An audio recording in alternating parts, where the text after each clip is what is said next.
Platemark is a podcast about prints and the printmaking ecosystem. In every episode, we'll hear from people who occupy various roles in that ecosystem. I'm your host, Ann Shafer.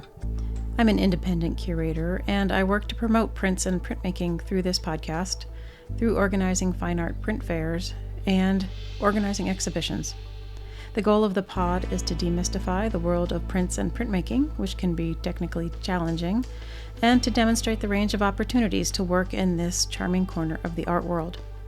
This is a show that takes you behind the scenes to expose the generous, collaborative, and creative people working to better the world one print at a time. Today's guest is artist Mark Johnson.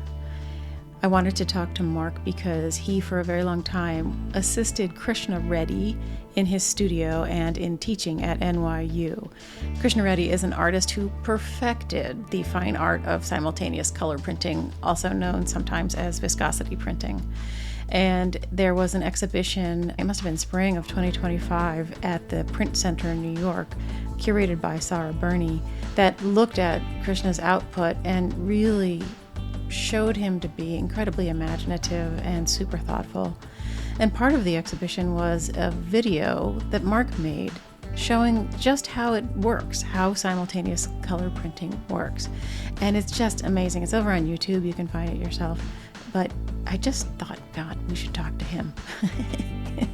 Because he not only can relay to you what Krishna's ethos was, but he also is an incredible artist himself and can really explain to us what the heck is going on with the process. All right, housekeeping. I identify as a cishet white woman, and I use the pronouns she, her. I record Platemark in Baltimore, Maryland, the land of the Piscataway Conoy people. Images that Mark and I talk about are over in the show notes at platemarkpodcast.com. You can also hit the support and donate button over there and help me keep the lights on. All right, let's get rolling. Mark, it's great to see you. Thank you for coming on Platemark today. Well, it's a pleasure to be here. It's an honor also. Oh, thank you. Yeah. You are the perfect person to talk to because recently you contributed a whole lot to a show that's at the Print Center in New York as we're recording this, which will be closed by the time this is published. Sorry, everybody. But it's a show focused on Krishna Reddy, who was your mentor and professor when you were a youngster and whose philosophy you embraced. Yes. If you're a regular listener to Platemark, you'll know that my long-term study was on Stanley William Hayter, who started the Atelier 17, and with whom Krishna was a good friend and co-director of the Atelier for a long time, and who developed this simultaneous color printing with Hayter and Keiko Moti. So you are the perfect person to talk to because I feel like you have the inside track and you can help us understand not only the technical parts, but also the philosophical parts that Krishna was so passionate about. Yes. I studied with Krishna at NYU, and then a number of years passed, but then I started helping him in his studio informally, different tasks and projects. And then I started helping him proof some of his prints. He would, work on his plates for a while and wanted to get a proof. And then I ended up, just helping him out for 15 years and also co-teaching his color class because he got a little older and he wanted to keep going, but wanted a little extra support. So I feel like I spent a lot of time with him in terms of his teaching, but also his studio work. When you're in the classroom, I've never really taught in that manner. I mean, I taught all the time in the study room at the museum, but I never was in a classroom at a university in the way that you were. When you're with Krishna in the classroom, was it a different relationship and feeling than when you guys were working in the studio together? I mean, after I graduated and was, co-teaching with him, it was similar. I mean, he's kind of one of these people that is sort of the same no matter what context. And so we would have similar, he would talk to the students directly in the class, but in the studio it was more conversational in terms of the give and take and, working a little bit, conversing some. I feel like there are people who turn on a teacher persona when they get in front of the classroom Yeah. and they're, over the beer at home sort of thing is different. Yeah, I don't think the case with Krishna. It was like very consistent across the board, in terms of what he wanted to communicate. And did you teach just the color work with him at NYU, or was there other stuff you helped him with? I mean, that was the main class. It was the color print atelier, he called it, which was a great class that he developed. So it was an advanced class for graduate students or undergrads that were seniors or advanced. But that he also wanted to open it up to working artists in the community. So he developed this hybrid class with NYU to allow students, adult students, professional artists to take it, for not credit. And so they would be the two people working together. And the energy was great because it would be students, undergrad, grad, people had been making art for 20, 30 years, but didn't really know that much about color printing. And it was just a very dynamic, wonderful experience, that sounded similar to Atelier 17, where it was just all the people, different ranges, kind of all working in the same manner, so to speak, the same level. I did not know that. Oh, that's fascinating. There's so many parallels. I was lucky enough to see the Krishna Reddy show a week ago. I guess I was in New York, and Sarah Burney, the curator, took me around, which was lovely and delightful. Yes. And as she was talking, I was like, wait, that's just like Hayter. Yeah. No, that's just like Hayter. Yeah. It's so funny. Yeah. The thing that struck me was that Sarah said that Krishna hated to be thought of and called the master or whatever. Hayter was the same way. Like, he never wanted to think of himself as, the lightning rod around which all of these artists were circling, but that's exactly what he was. And it sounds like that's exactly what. Yeah. I mean, I can't tell you how many times I heard him say, because it was a master's program, like, masters, what does that mean? And he said, you put an MA or MFA on your shirt. He says, it means nothing. You're never the master. His whole philosophy is that you never wanted to, in a sense, conquer the materiality or the learning. It was always that it was in progress, and you always wanted to maintain that curiosity. So as soon as you say, I'm the master, I know everything, in his mind, then that comes to an end, or can, it lessens the curiosity and the discovery. I think that's such an important approach to art and learning art in school as you go along, because I feel like there are people who set out to make a project and have it be finished and complete and blah, blah, blah, and off they go and don't think about the journey and how important that part is too, Yeah, definitely. I mean, for me, that was the core, that's literally the core philosophy in terms of his approach, that you're in partnership with your materials, your world, your philosophy, the people around you, and it's all it's an amalgam of all that experience. And so again, like, if you're the master and you're dominating that, it's just a completely different mindset. I feel like there are programs in schools that touch on simultaneous color printing, which is what Hayter called it. You throw viscosity in there, but my memory of Hayter was that his opinion was that every ink has a viscosity, so that was kind of not a good term for it. Well, actually, Krishna told me, he wrote a book on the process, and he said he was somewhat reluctant to do it, but that Hayter really encouraged him. He said, like, you really should do this. It's really important. He had written books on print, and so he said that, Hayter encouraged him, and then when it came time to title it, he said that Hayter really was responsible or helped him really get the title, because they were like, what should we call it? And so his book is called Simultaneous Viscosity Color Printmaking, and that's probably why I use got a little bit those of both, two right? parts. Yeah. And that was one of the things that came up in the show and through discussions. It's like, let's come up, or what is the title? And I was like, I think it's too late. It's it's what I mean. It's taken on a life of its own. It's not like we could now impose a title on it. Sure. But so he said that Hayter really kind of was like, give it a name. It should be specific, and and you define what it is. Right. The thing that I really appreciated about both Krishna and Hayter's work within this kind of sculptural plate, cool color, simultaneous color printing with this multiple viscosities of inks, was that it put forward, I think, in a really convincing way, this idea that the printing is just as important as getting the image into the plate.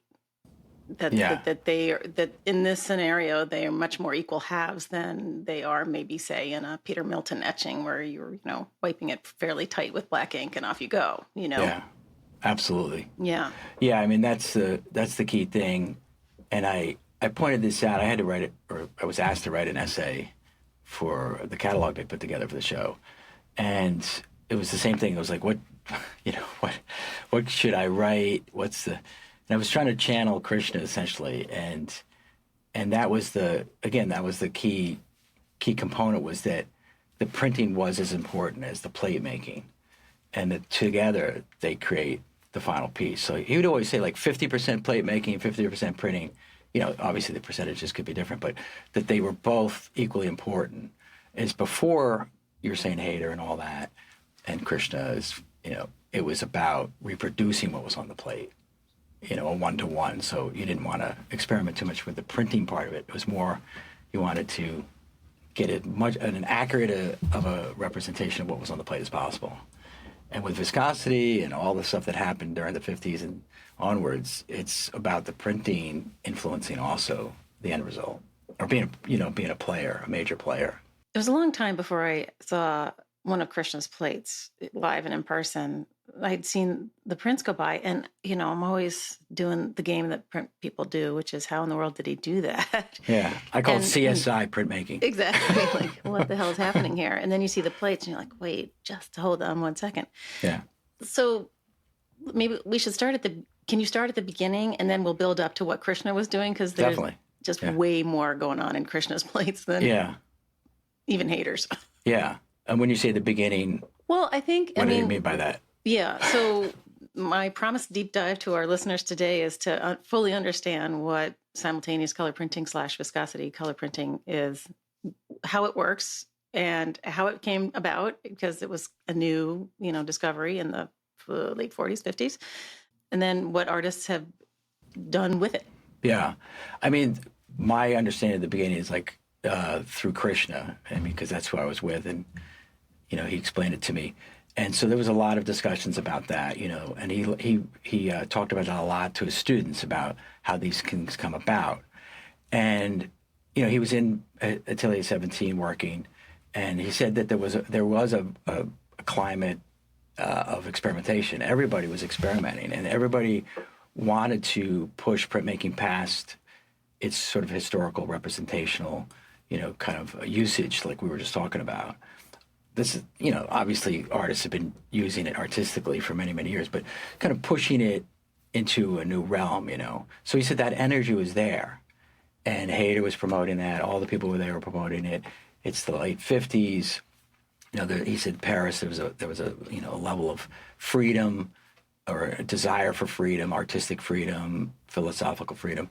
So all that, was in the air. And Hayter was doing a lot of things with stencils and rollers, as with other people. So he said that, a lot of people were doing rollers and stencils and trying to think about ways of bringing color to the plate without having to do 4 plates.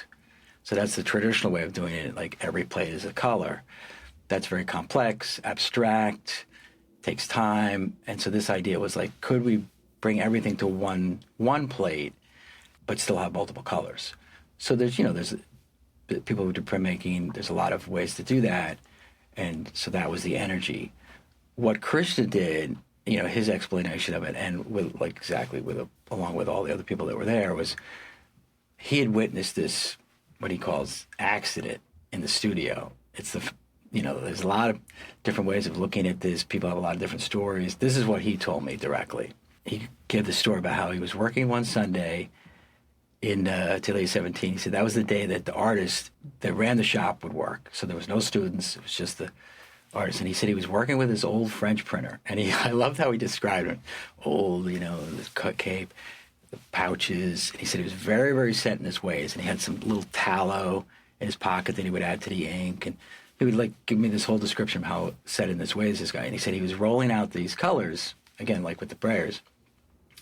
And mistakenly, there was some linseed oil on the table. And when he rolled it out, the ink on the roller didn't appear to stick where the linseed oil was. And he just took note of that. He said there was something there that was interesting. It acted like a mask or anyway, he was just saying there's something there.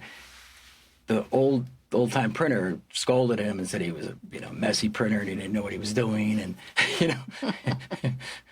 So I think it's just an interesting dynamic where you say like the person who's sort of set in their ways and not open to new ways. He's sort of illustrated as it's a bit rigid, and that he saw this opportunity, and so he took that to Hayter and Moti and all the people that work in there, and he said they for years experimented every Sunday with what had happened there, and they started changing the viscosity of the ink and rolling and doing stencils and rolling some more. And Hayter's work, shows that. And Krishna started doing that right away with one of his early prints was Insect, which I think he said to me was the first one where he kind of really used all these components. Anyway, so then it just took off from there. And I think the difference with Krishna is he literally spent the rest of his life engaging with this idea and developing it.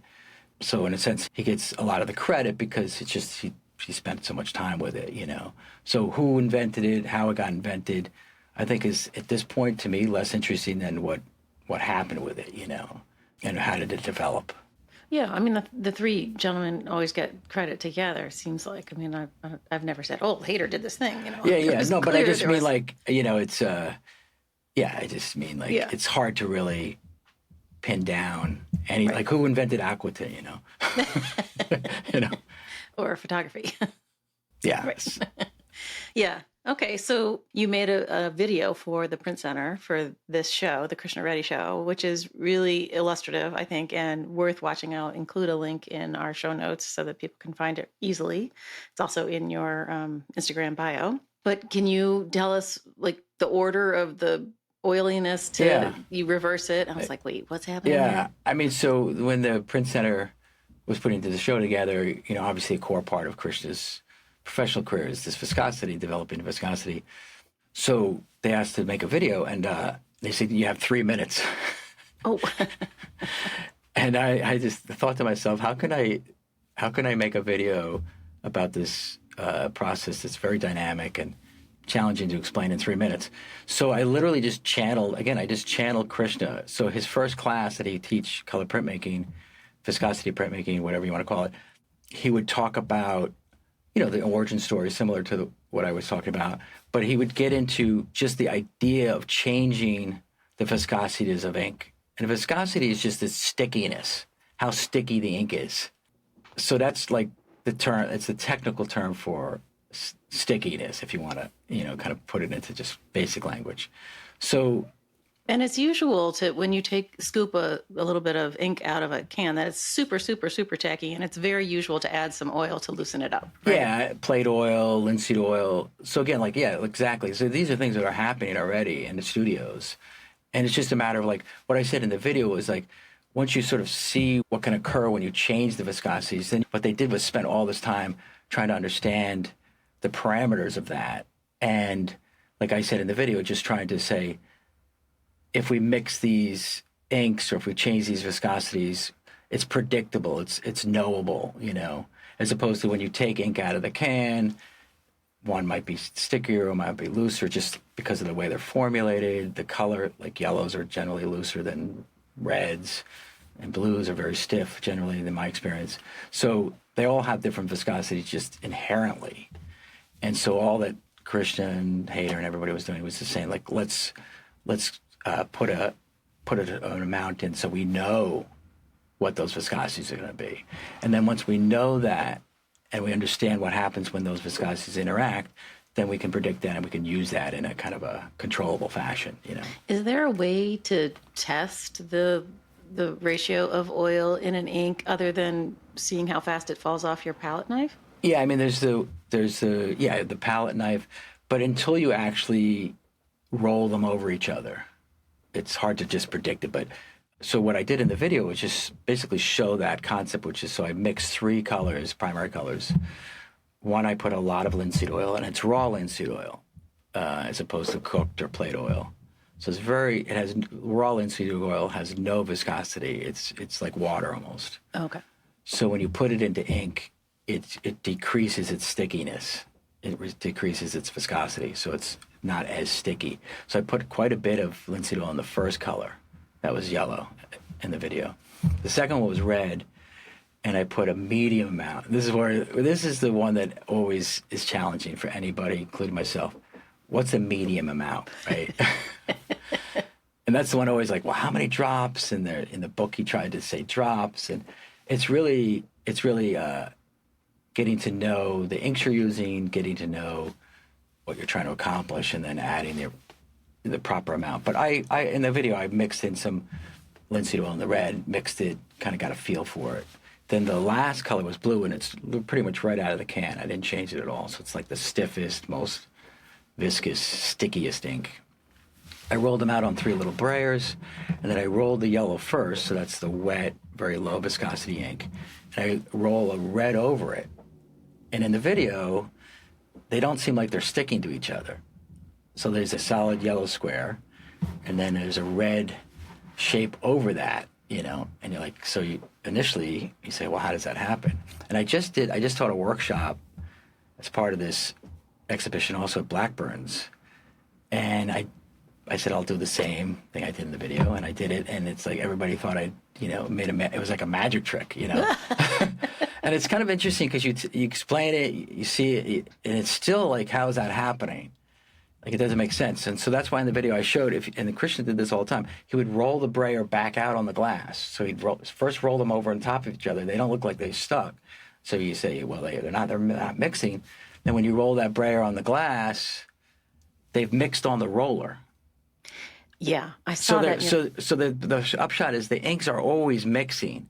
The question is, where are they mixing? On the plate, or are they mixing on the roller? Yeah. And that's cool. The only thing that's happening. It's like, so it's not like they're disappearing or they're not mixing or they're repelling each other. They're literally mixing. But the question is, where are they mixing? It's crazy to watch because I've read a lot about the process and I've tried it out. We made some baby hater plates one time to try and figure out what the heck was going on there for ourselves, me and True. We were kind of guessing how it all worked, but I'd never seen anybody do like the straight, this is a square of yellow and this is the square of red over the top. And it was so great to see what really happens and the ghost that comes off the offset. Because that's why, Krishna would show that in the first class, because what he's trying to do is he's trying to explain to you what viscosity is. What does it mean when you change the viscosity of ink, and then when you roll one on top of the other, are they going to mix or not mix? And where are they mixing? And so that's the first thing, but it's flat piece of glass. It's flat. And so again, like what I just told this class I taught is, if the plate is flat and you keep rolling over, where are the colors going to go, So that's the second part, which we can get to. But the first part is literally just altering the viscosity of the ink, and then they're going to react or interact in different ways, And once you have that information, you can say, well, how can I use that information on my plate, in my print, And the most basic way to do it is kind of use a mask, kind of like what's happening on the glass. You can just do that on a plate. You can have areas that have a high viscosity ink and a low viscosity ink, and they won't mix, and you'll have this pattern on your plate, You could do like a whole monotype thing with just rollers of color over each other. Yeah, complete. Yeah. Yeah. And in a way, though, that's what's interesting about it. It's like you were saying earlier, artists have changed the viscosities of ink, forever. If you're a painter, you're always changing the viscosities. You're adding medium in, you're adding linseed oil in, you're adding mineral spirits, and some are so your paint is stiff or it's loose or it's like watercolor. So everybody's always doing this. It's just when it comes to print, it's like, and you're like, okay, well, why am I doing that? What's happening? But the same thing's happening in painting. The same thing's happening in other areas. But I love that the painters aren't asking why. Well, I have to say, like, this is a little bit of an aside, but when the show was going, I said, I don't think we should talk about the technical part at all. Oh. I know it was important, but I just said, let's put it, I was like, I think it should go second. Okay. Because when you go, again, like when you go to a painting show, nobody's like, there's not palettes out, and people are like, well, how did you make this? But when you go to a print show, you got the plate and you have the videos, and, it's just as a printmaker, somebody who's done prints a lot, I was like, why does it need this extra level of explanation, Because it's so much more complicated. Yeah. Yeah. Fair enough. Yeah. And people are interested, too. I found exactly. over the years. Yeah. Every printmaker walks in the Krishna's show and goes, how the hell did he do that? But I would contend that there's as much technique in painting as there is in printmaking, as in ceramics and sculpture, mold making. To me, it's all complex. Yeah. Or can be. When you reverse the order on the glass palette to roll out the tightest one, the blue first, and then the red, and then the loosest one, the Yeah. yellow, those overlapped. And Yeah, so when you reverse the order, so Krishna called it juxtaposing was the first one, so they appear not to be mixing. And the second one is he called superimposing or superimposition, so they would mix. Krishna primarily used the juxtapose method on his plates. Like that's really what he used. The colors separate out on the plates, and less the superimposing. But basically, let's say you wanted two colors to mix on the plate for whatever reason, and you rolled one and you rolled the other. If you didn't change the viscosities, maybe they might mix, maybe they might not. When you change the viscosities, you know they're going to mix, and so it's predictable. That's why it's can be beneficial even if you're not kind of using the whole Krishna viscosity, full blown method. it's interesting because, Hayter would, I mean, not all the time, because when he got to the sort of open bit, drippy, droppy, pollocky ones, definitely was using this very classic, down into the trough and across the top. But earlier in, say, Cinq Personnages or something, he's screen printing, so it's a different way of doing it, but he is overlapping these colors to, there's three colors on top of the black intaglio inked plate, and he's creating blues from the magenta and the green, like he's purposely superimposing to get additional colors in the palette. Yes, exactly. Yeah. So the change in viscosity just allows that to be a little more predictable. Right. I mean, the way that you think about it, it's basically the driest ink it has the most adhesion, so it's going to pick up the other inks, So depending on what order that's going to happen, Okay. And Krishna being very politicized, he would always joke about how, the poor man would pick up from the rich man, or the rich man takes from the poor man. Really? So, yeah, it was funny because he would say that the driest ink, sort of the most body was the richest. So it's always gonna take from the loosest, poorest man. Oh, I love that. Yeah, he would just slip that in every once in a while. Fun. No, he was very. Even though it's not overt, he was very engaged, with politics, philosophy, world events. That always came up. He always talked about that. So there's the viscosity. But what Krishna, I believe, is like his big contribution in my mind is the plate, the development of the sculptural plate. Again, like not that he was the only one doing that, but this idea, if you made the plate dimensional, 3 dimensions, it started going below the surface, really gouging it out, carving it, making these canyons and cavities, that there would be all these other areas for the ink to settle, to go. So when you start using rollers on the top of a plate, if you put a roller over the entire plate, the whole top of the plate is going to be that color, And so when he would talk about this, and I talk about this with my students, you lose all the whites. There's no white anymore. And so all the contrast is reduced, and like everything gets heavy. So how do you bring the whites back, or how do you distribute the colors on the plate? What he started using was multiple rollers with different densities. It's called durometer in printmaking, so that one's a hard roller, one's a medium roller, one's a very soft roller. And his plates are dimensional. So the hard roller only touches the surface, the medium roller goes into the medium depths, and then the soft roller can go into the deepest cavities. And so what I loved about his philosophy in terms of the plate making, he's taking printmaking, he's looking at all the different technical aspects of printmaking, and he's thinking about the plate like a relief, like a woodcut or a lino cut or some kind of a sculpture. He's using intaglio, because he's putting ink on the plate. He's using silkscreen because he's using this idea of stencil and blocking out and changing where the inks go. And he's also using lithography in some sense, because lithography is playing around with oil and water, which is essentially viscosity. So he's like combining every aspect of printmaking into one area. And so it's very dynamic. And what I love about it is that any of those sort of pathways can be explored. If you if I like stencils more, if I like, it just really opens up all these avenues for exploration. So it's an etching plate, but it's kind of like it's like this, all the printmaking areas combined, and you can take it anywhere you want. it's very, very dynamic in my mind. Oh, I agree with you. The thing that strikes me about the plates that's so unusual, well, there's a lot of things about them that are unusual, but usually the surface is kind of ends up being the majority of the plate. But with him, there's hardly any surface, really. Yes, I mean that's a very good point. I mean, he said that most historically the plate was thought of as like a piece of paper, Yeah. and you'd write on it. And he said what he started thinking about it was, and you know, his crowd he'd always call, is that it had different layers. There's multiple pages that you could explore, and you know, we could talk a little bit, but you know, he really was a sculptor. When he came into printmaking, he studied with Henry Moore and Marino Marini in Italy, and he was really involved with sculpture. So it's not a mystery that when he saw the plate and all these sculptural tools, and Hayter was using a lot of burins and gouges, it's not too far of a stretch to say, oh, he started thinking about the plate as a sculpture.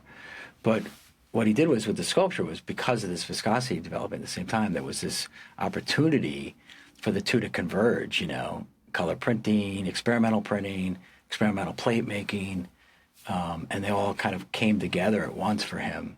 And he said it really just, you know, it was like the place where everything that he wanted to do could occur, you know. The thing that I'm thinking back to all the works that I saw on the wall at the print center, and you know, I hope all you guys got to see the show because it was so beautiful.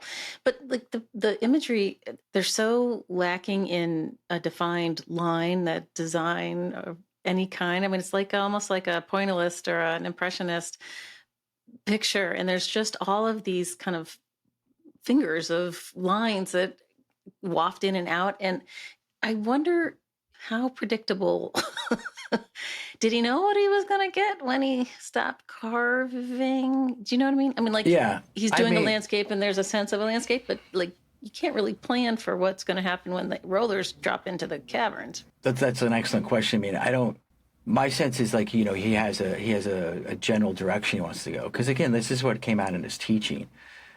He would talk about the content that you choose. He would say, almost like he said, it doesn't really matter, but it's your engagement with it. You know, how do you engage with it? Like, what are you trying to kind of express, or what are you exploring? So he told me this story. It kind of transcribed it in the essay I wrote, but it's in his viscosity book, and I've seen it a number of places about his experience where he went to Spain, and he was, you know, he said, I was a younger person. I was trying to find my way. I was, you know, in it with Hayter and printmaking, but I was still, you know, trying to figure out how I wanted to go about it.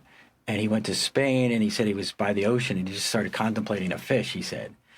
And I don't know if he had, you know, just seen a lot of fish, but anyway, he was sitting and he was contemplating a fish and how it takes its form.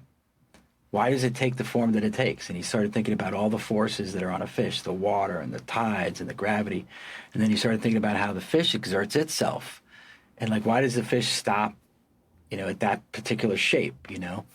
And so it's an interesting, I know people who are in biology and trying to figure this out as scientists, like, you know, why do our cells just stop and it's an eye, you know, or you know, so,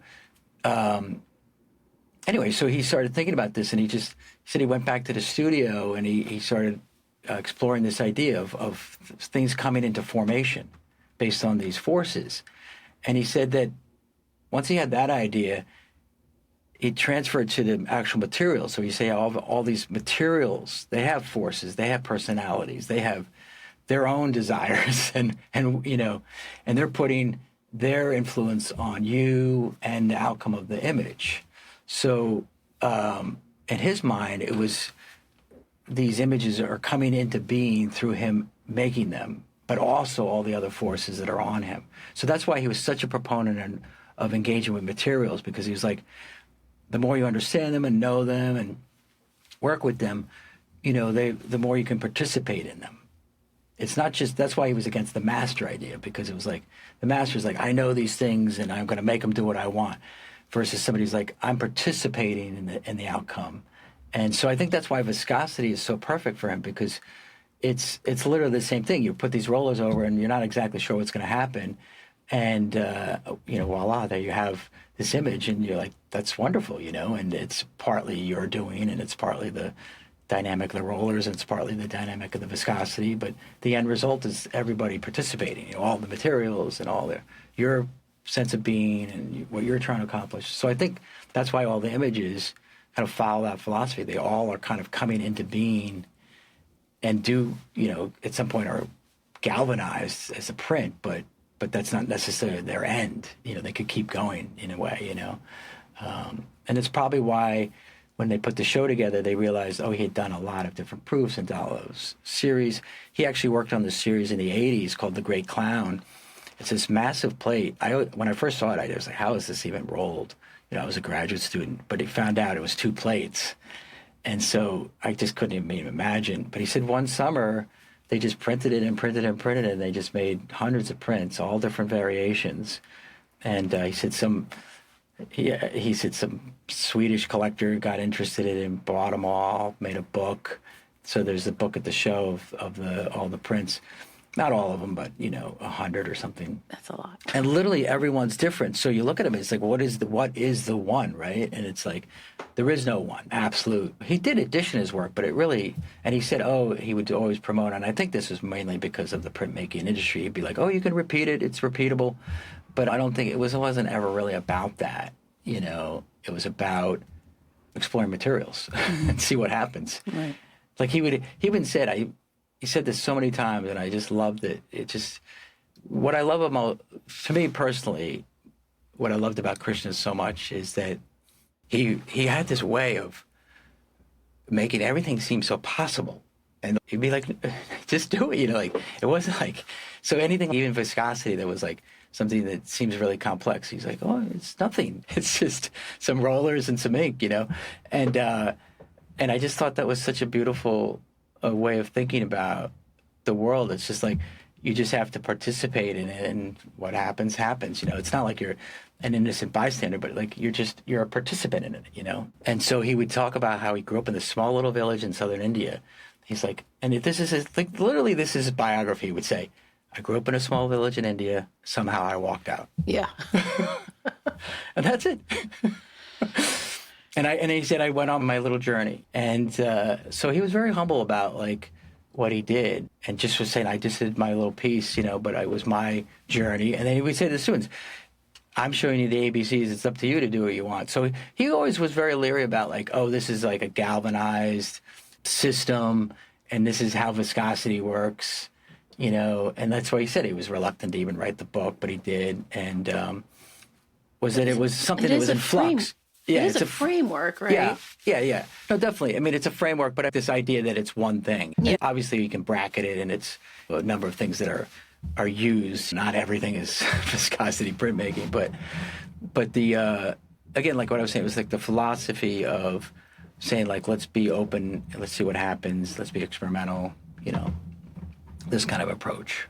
It's such a particular mindset that I really appreciate. It's a very sort of utopian thinking that the materials are participating, and, you know, the air that's around or whatever it is, the mind of the artist, the hand, it all comes together in this magical moment of creativity. And it's really lovely. So you're teaching now at NYU still? Yes, I teach. I'm an adjunct, so I teach at a few schools and do some workshops here and there. But yes, been teaching for a while. Do you approach it as a Krishna acolyte, as it were?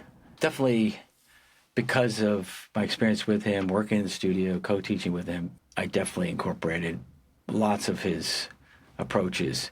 I mean, I think the core thing is that, again, like the presenting printmaking as a dynamic medium that doesn't have a set endpoint. Like, it can be whatever you want. And also, I remember when students would be working on a plate, and he would say to them, you know, you have to listen to the plate. What does the plate want to do? So when you were asking about his work and like, did he really know what it was going to look like? I think the answer is in there, which is no. He would try to respond to what was happening and listen to it. And I think that's why, maybe I'm just thinking about this right now, is that through the proofing process in printmaking, where you can make a print, see what it looks like, change the plate, go back and forth, I think it allows more of that sort of growth through the process in a way, because you have that record of what's happening. Whereas when you're making a painting, you know, you keep painting over what you just had, and you kind of forget about what was there. And so you just have that sort of like experience of time lapse where you're making it, printing it, proofing it, going back, and responding to the print, changing the print. And so, he would just say, you have to listen. You have to listen to the plate. And what does it want? And I mean, personally, I connected to that.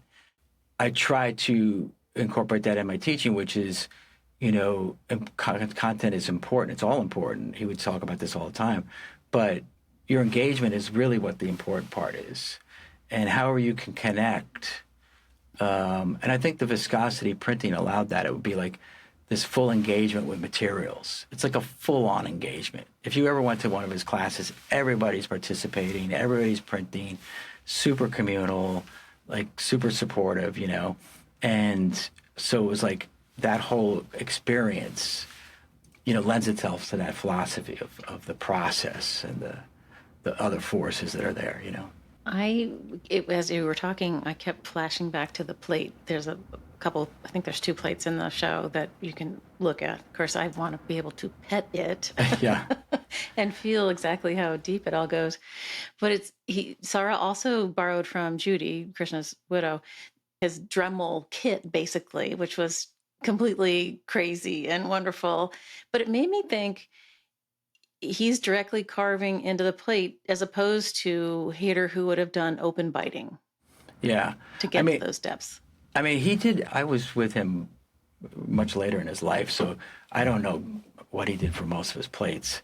But I knew the few plates that I saw, a lot of times he would start with an acid etching of the image, of the foundation image, that if you look at any of his plates, they'll probably, if you saw that first print, it would still be there, And then he would proceed to carve it and gouge it with all these machine tools.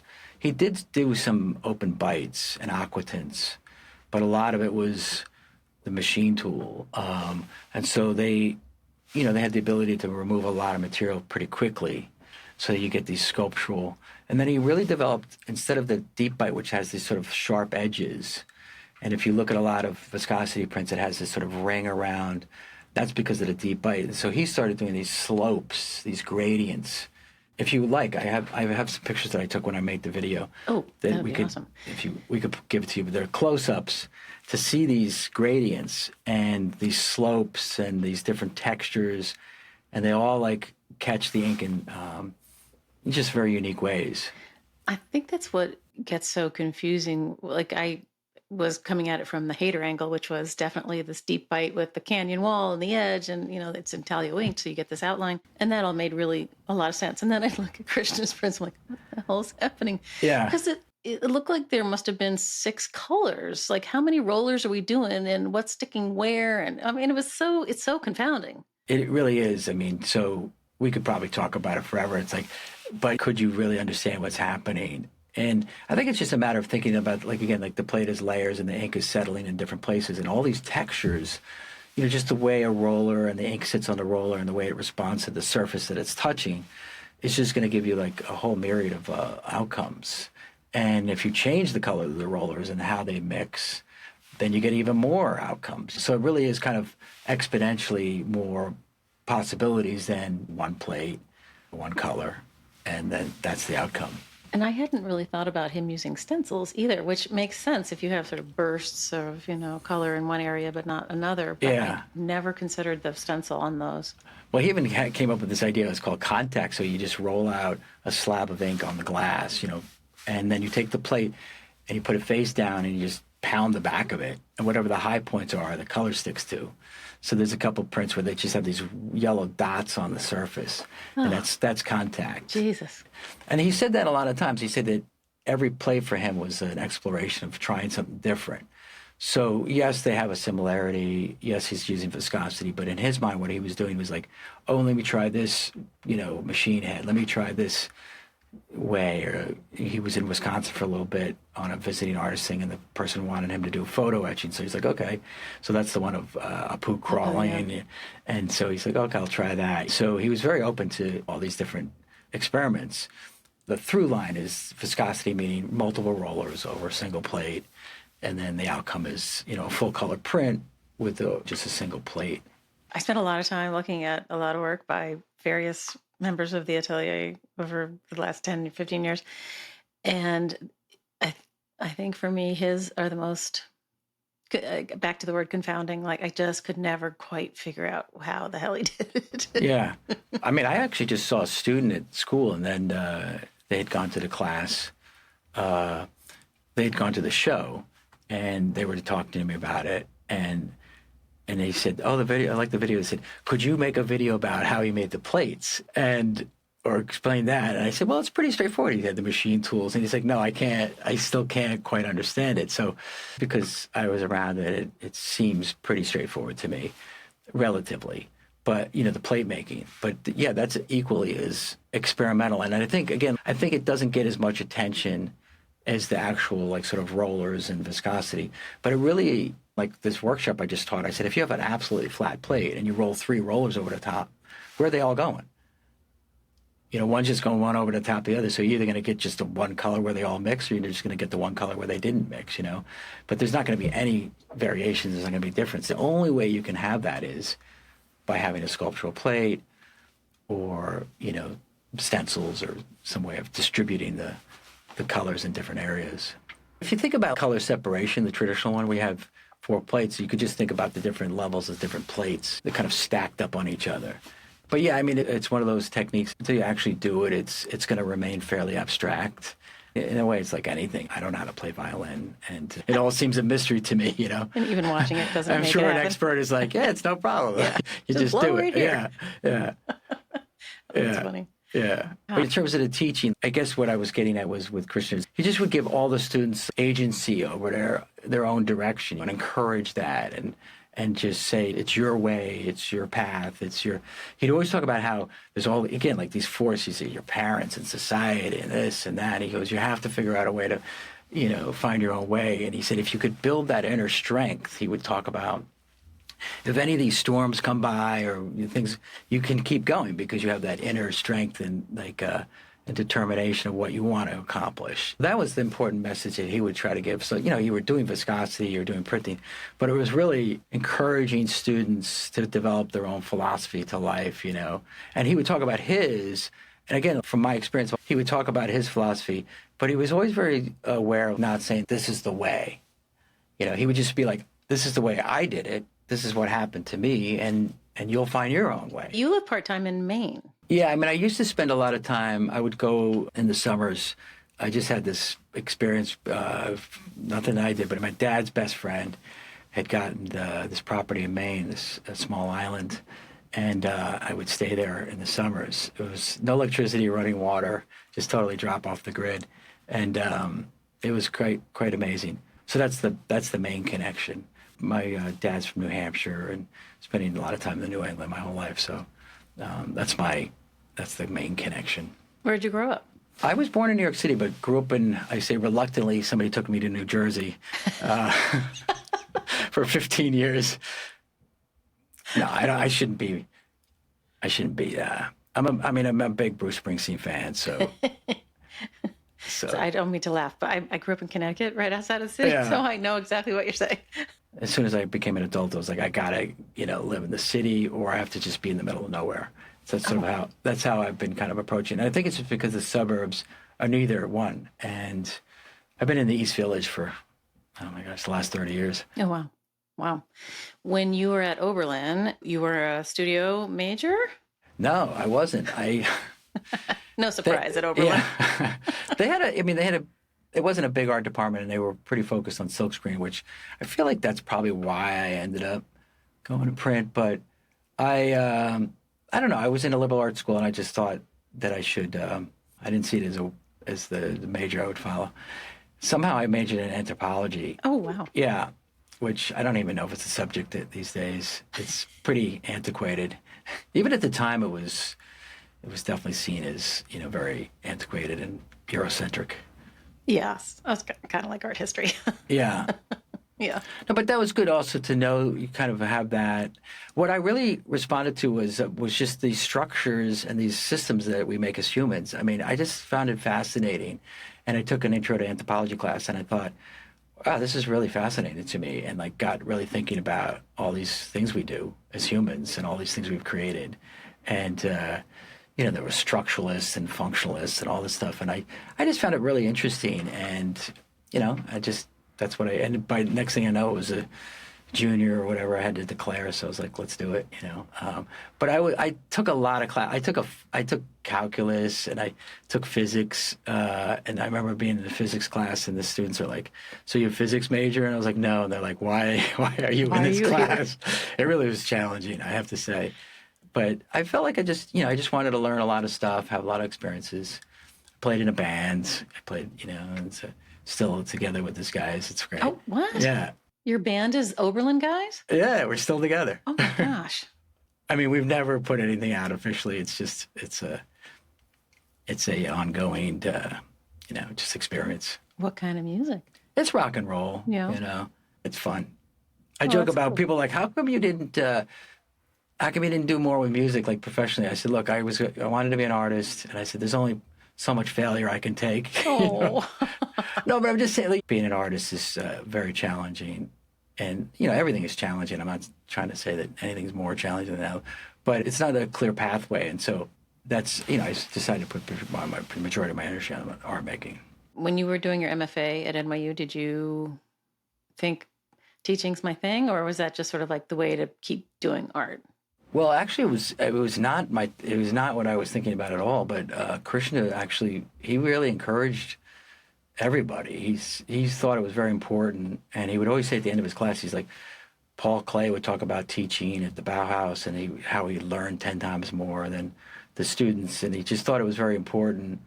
And I remember specifically, it was like 5 or 6 years after I graduated, and I was printing one of his editions. It was Sorrow and Violence. I was printing it in Brockburn's studio. It was the summer. It was hot as anything. And I was printing this viscosity, full color, 100 prints. And a call came, and Blackburn's studio at the time, it was on 17th Street. It was really massive. And they said, Krishna's on the phone. I walked all the way to the office. It was like late July. And Krishna said, so one of the adjuncts had left, and he needed to replace him pretty quickly. And he said, "I want you to teach the class." And I said, "I can't. I don't know anything. I just didn't feel like I could do it, or didn't know anything about teaching." So, but he really encouraged me and gave me that amazing opportunity, which I'm still very thankful for that I have that. Or that I did that, I also was an art handler for many, many years. Oh, okay. I was an itinerant art handler for 20 years. That's how I made most of my living. Worked at the Guggenheim, all sorts of places. Yes. I've run into a lot of you over my museum career. Yes. Yeah. It was fun. I loved it. Yeah. Yeah, no, I'm with you. Touching all the good stuff. Yeah, I mean, it's just, yeah. Yeah. Meeting a lot of artists. I mean, I remember meeting Rauschenberg at the Guggenheim. They had a huge retrospective, and Giorgio Armani. Everybody was scratching their head like, why is the Guggenheim having an Armani show? But we did, or they did. Yeah, I got to. Plus, they had opened up the Bilbao Museum, so I went there 5 or 6 times. Oh wow, amazing. I've never been. Yeah, it's incredible. But also, everybody who's on that circuit is artists, and so most of the time you're just talking about art and talking about the art you're hanging, and it's nice to be around that. I feel like I knew when I was at the National Gallery years ago, there was a woman who was working in the library, and she was like reshelving books or something. And I knew she was of a certain age and that she was smart as shit and all that stuff. And somebody finally explained to me that she was an artist also, and that she was not interested in a job that would tax her brain because she wanted to devote all of that energy, mental energy, to the art making. And I'm like, oh, interesting. Yeah. So, yeah, definitely. Yeah. But I think that's why I like teaching, is because you stay engaged with making. And then you have to, if you're going to teach, obviously, you have to understand how you think about it, how you want to present it. And, it's like we were just talking about earlier, a lot of that I got from Krishna.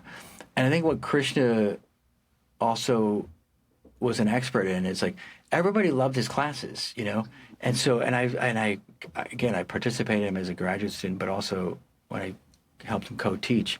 And I'm looking as an observer. I was like, what is it about the class that that is so engaging, and people want to take it over and over again, and you can't quite put your finger on it. It's definitely Krishna. There's something about him. If you ever, I miss him so much, and it's like just being around him, talking with him, he would just immediately, you'd go take from the simplest thing and he would just bring it to a philosophical level, pretty quickly. And want to take it there and talk about it on that level. And that's why I was saying, like, in terms of the viscosity, technically, he definitely could talk about that and could explain it, but he would very quickly say, it's nothing, it's just some ink, and then want to talk about the philosophy or whatever was on his mind about art making, creativity. He was endlessly fascinated about how we'll just never know what all this is, but we'll keep trying, Like, that's what I called my essay. It was like, we don't know. We want it, but we want to find out. Yeah. And he would say that, great. he was saying that endlessly. He would just say to me, he would say, like, subject matter, we don't know, and we want to find out. Yeah. In his mind, was what was driving artists, or all of us. My niece is a biology scientist, a postdoc at this point, and I'm sure that's what's driving her, is the curiosity to find out, and artists are doing it, and everybody's doing it on different levels and different ways. But that's what he would try to instill into his students, was that if you had this curiosity, then that would take you really, really far, like that would be the self-motivating driver for you. Yeah. That's why, again, he wouldn't dictate subject matter, he just do whatever you want, he didn't care. He never would give a prompt or subject matter ever. But students loved his class. This is what I'm saying. Like, and then if you saw it, it was like, what's actually happening? Like, what's actually being taught, right? He didn't really give structured assignments, and it was like, just basically make a bunch of work, and at the end we'll have a critique, And it worked. It totally worked. Wow. But it's an atelier model. It's like you're saying. It's like the Hayden model. It's like, show up. And a lot of art schools have this, they have this model, like, just let's get together, let's be there, let's work, and something's going to happen, But I think for him, it was like creating this environment where that was possible. And it sounds like that's what Atelier 17 was, too. It was like everybody was coming, and Blackburn it sounds like a very similar model. Like, let's create a space where people can work, and there's be energy and support and community, and then out of that, something's going to happen, The parallel I'm drawing is to my friend Drew, who does history of prints with us. All of you guys know this. Oh, yes. Yeah.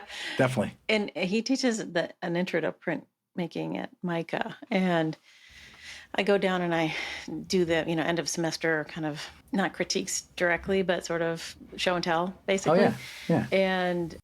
And he gets amazing work out of the students, and he has the same devoted kind of following that Krishna sounds like he did. But I think it's for different reasons. I think True's magic is that he expects a lot. I think he does do, people have to colorgraph for this one or whatever it is. But there's something about the same kind of curiosity, but directed in a slightly different way. And it still gets really good work out of the students. It's kind of funny. Yeah. Not to say that he didn't give assignments, but he would start, and this is something else I use a lot. It's like he would start with the foundational aspects of everything. So it's an advanced class, but he wouldn't just jump right into, full advanced viscosity. He would just start. He'd always talk about how the line creates, form, and the basic ideas of art making. So everybody would just start with a line, black and white plate, and just develop it, So it wasn't like there wasn't structure and sequencing, pedagogical sequencing, whatever you want to call it, but it was just more that there was an openness to subject matter, approach. It wasn't judgmental. It was like, what are you trying to do, And this is 30 years ago, 20 years ago. This is before all the, the current vibe that, anything is, I call it, anything is good. There's no bad, there's no bad now. So I'm just saying, but he was ahead of that. I'm sure other people were, but I'm just saying my experience. He was way ahead of that. And I think that's, again, why the viscosity, I think, is so key, is that it provided that structure of exploration, So if you just say to somebody, explore, like, I don't know, what.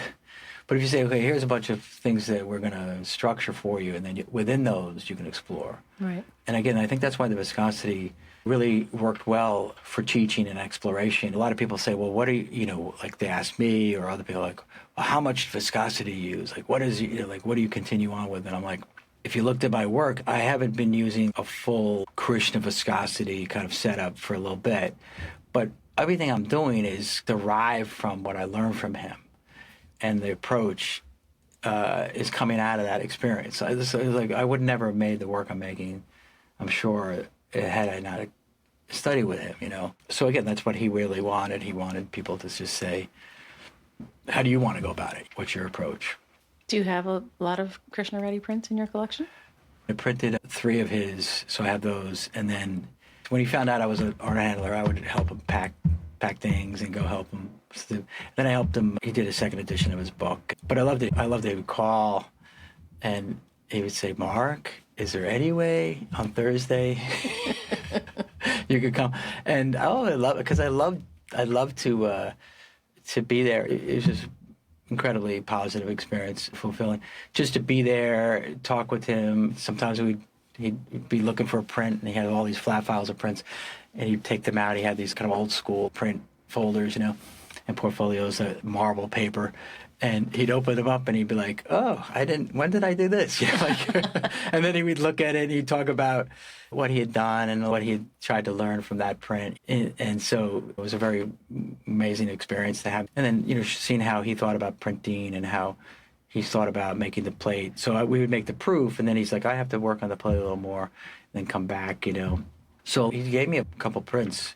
He gave me a print called Insect, which I just cherish. It's one of his first or second viscosity prints. And there's a white line in it, and there's early prints. And so we were talking about the white and the rollers, and a lot of people are confused by that. It's like, what it is it's so deep. The etching is so deep that no ink or rollers can even touch that. So it's just literally the white of the paper. But that was always the challenge. If you're going to have all these rollers and the plate is filled with ink, you still have to have some lights and whites. So he found a lot of different ways of bringing that back in. One was the deep gouge, but the other one, which developed, I don't know exactly when it developed, but it's what I show in the video. It's like, instead of using the ink for the first roller, so you have that hard roller that goes over all the surface. Now, if that is a traditional etching plate and you print it in black and white, that surface would be white because there would be no ink on it. You clean off any ink and that would be white in the print. Now, if you put a roller over the top of that, that's going to be the color of the roller. What Krishna's genius is instead of using color, he used transparent base ink. It's ink with no color that he rolls over the top. So everybody's like, what does that mean, right? That means that area is covered with a clear, transparent ink. When you roll a second roller over it with that viscosity philosophy, it will not stick to where that transparent is. So those whites are maintained throughout the rolling process. Okay. So the reason his prints are so luminous and they have the lightness and the whiteness is because of this transparent roller over the top. And I show that in the video. If people are confused about what I'm talking about, you can go back and look at the video. I just take a little roller and I roll a little bit of clear ink on the glass. And then I roll a yellow roller over the whole thing. And the yellow only sticks on either side of that strip of clear ink. You say, what happened? Well, that clear ink is on the yellow roller, on the roller, not on the glass. So anyway, it's his way of bringing back the lights, right? And so all his prints are they shine. And if you don't use that transparent roller, everything's going to be heavy and full of ink and solid, And that's not to say that that's not successful. It just means that you lose that sort of the way like a traditional print looks. So the transparent ink would get rolled on first? Yes. Okay. It's a roller first. And it creates a mask again. It's like a mask. It's like if you use Photoshop and you had a mask, it's exactly the same. Okay. It's literally the same thing. And all you're trying to do is just say, how is it possible to distribute ink of different colors on a single plate? Right. That's all we're trying to do, is that, and some people use alu pupe, that's using multiple etching inks, stencils, that's what Hayter used a ton of, so you're blocking certain areas out and rolling, viscosity, but it's all about like how, Chincolet, It's all like, oh, I have one plate, but I want more than one color, you know? So the funny thing is, it's like he said, where everybody was trying to simplify color printing at the time in the 50s, but they were trying to make it more spontaneous, meaning like the multiple plate printing. I mean, I only do a little bit of it because I can't even deal with it, you know? I mean, I don't mean I can't deal with it, but I just am not as interested in that traditional process. But, and I love it. I respect it completely. But, so it's like, how can I build up these colors? So he said everybody was trying to do that. Like, how can we build up multiple colors on one plate so we don't have to do the 4 plates, the arduous, you know, commercial way. So this was just another way to do that. It's literally just another technical way of achieving that. Amazing. It's amazing. Thank you for talking it all through with me. I appreciate it because I feel like, I mean, I can describe it sort of, but you have such deep knowledge that is much more knowledgeable than me. The Print Center is an amazing place. I mean, I can't tell you how much respect I have for them, and Sarah did an amazing job. And it's well past due. It's through time, you know, that I'm so glad that it's up and people are seeing it. And the students from NYU have seen it, are really loving it. And, you know, these are young kids, and they're responding to it. And I just like, what is it about it? And they're like, they can't quite put their finger on it, you know? It's kind of like what you were saying, like, I think part of it is it's just like hard to pinpoint what it is, right? It's like, and then I think that was part of the curatorial challenge is like, how do you contextualize this? What is it? Does it fit into any kind of like timeline? I don't know. What are your thoughts on that? Oh, gosh, that's a good question. I mean, because I'm so mired in Atelier 17, it fits right in, right? But yeah. But I mean, like if you zoom out of Atelier 17, you know. I mean, it's totally in league with the New York Abstract Expressionist School. And yeah, so it makes sense in that way because it's abstract but not abstract at the same time. Yeah. That's a good question. I mean, to me, it fits right into the whole New York 50s, 60s, 70s thing for sure. Definitely, because you're an art historian. Well. And print expert. Yeah, well, thank you. Oh, definitely. Yeah. Oh, for sure. It's all accumulated knowledge. That's what I tell people. I know. Exactly. Right. That's all it is. It's not like I'm an expert. I just happen to spend a lot of time with this. Right, exactly. You know, that's all. Yeah, I mean, Krishna's he's kind of like this bright, shining light in the firmament, you know? Like he lived his life with such openness and hope and generosity. I think he's, a true a model for all of us, really. I know.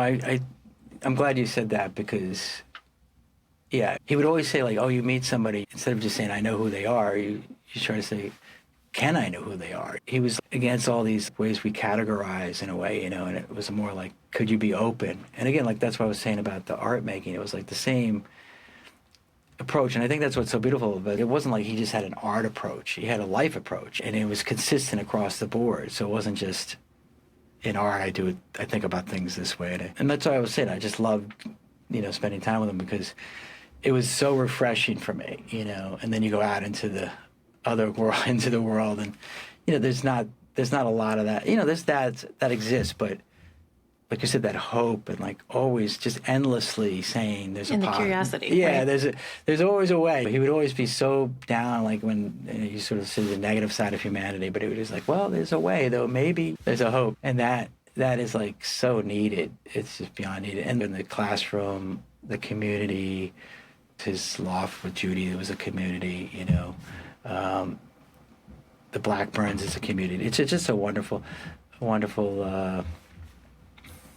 It's when I got involved with the show, it'd been a little bit of time, obviously, since I'd seen him, and I definitely think about him a lot. It was just so great for me to reconnect with his life and his thinking, and it's just been this wonderful year of connecting with that and talking to people, and I'm just so glad that there's been a lot of response to what he had to say.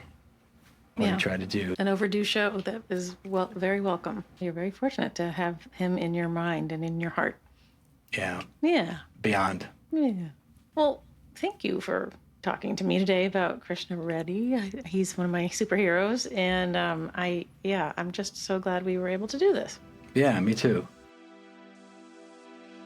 Hey, thanks everybody for listening to this episode of Platemark with my guest, Mark Johnson. I'd like to thank Mark for coming on the show and really helping us understand what is so special about Krishna Reddy and his ethos and his way of approaching life. Really inspiring. Thank you, Mark. Also, a thank you, as usual, to Dan Fury of Extension Audio for being my sound guy. Thanks, Dan. And also to Michael Diamond for the use of his original music. Thanks, Uncle Michael. And lastly, one to Skip Barnhart and Lee Turner, who sent me sounds from their studios that make up the soundscape at the top and bottom of each episode. As I said at the top, images we talk about are over in the show notes at platemarkpodcast.com. Over there, you can also hit the support and donate button and help me keep the lights on. All right, we'll see you next time.